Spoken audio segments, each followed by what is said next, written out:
Wah, seru nih sahabat Newmind informasi kali ini. Tapi ini bukan informasi laporan ya. Ini fakta lapangan yang kita bisa lihat langsung. Untuk bukti, bagaimana kalau Anda ada waktu pakai double masker, full disinfektan, kita ke Bandara Soekarno-Hatta yuk. Saat ini ketika PPKM dilaksanakan, kita beramai-ramai ke Bandara Soekarno-Hatta di atas jam 12 malam. Ini syarat sekali lagi, di atas jam 12 malam. Di saat banyak dari warga sudah istirahat, kita akan menyaksikan tumpukan orang di antara 300 sampai 500-an orang yang tidak bisa berbahasa Indonesia ada di sana. Kebanyakan menuju Sulawesi seperti Manado, Kendari, bisa juga langsung ke Morowali dan lain sebagainya. Ada pertanyaan sederhana dari kaum Newmind yang sederhana juga cara berpikirnya. Mereka dapat izin dari siapa orang-orang yang tidak berbahasa Indonesia tersebut? Mereka dapat fasilitas apa? Siapa yang memudahkan mereka tanpa karantina, tanpa tes antigen lagi, tanpa tes PCR lagi dan lain sebagainya di wilayah Indonesia, yang mana nantinya mereka naik pesawat komersial bersama warga negara Indonesia. Lalu mereka bersama warga negara Indonesia yang ketat ikutin aturan vaksin antigen PCR, sekali lagi akan satu pesawat selama minimum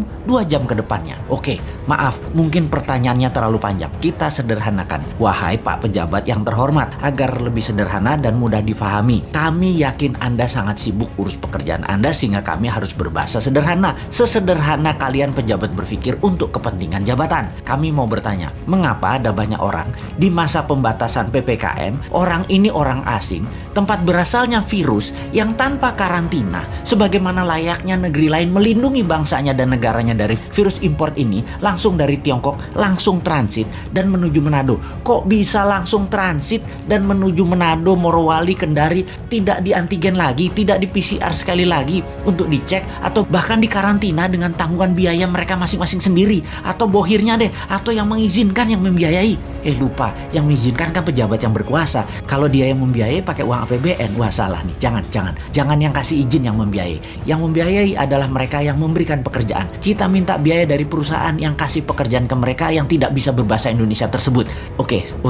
Sebentar. Kok yang memberi pekerjaannya tidak memberi pekerjaan ke warga negara Indonesia ya? Kayaknya mereka yang hadir itu semua buruh kasar deh. Bukan white collar atau manajer ke atas deh. Kan di wilayah smelter itu semua pekerjaannya terbanyak adalah buruh kasar ya. Bagaimana ya jika diberikan pekerjaan ke warga negara Indonesia, mungkin ditambah belajar sedikit aja, mereka diajari 3 bulan aja, jangan-jangan mereka lebih mahir tuh daripada yang impor tadi. Lupa, yang beri izin bukan pejabat yang cinta tanah air, jangan-jangan, tetapi cinta cuan asing. Dan sekali lagi, tindakan itu dilindungi terus dengan pasukan buzzer. Untung ya pinter mereka itu dan punya budget lagi untuk bayar buzzer pencipta kebencian itu.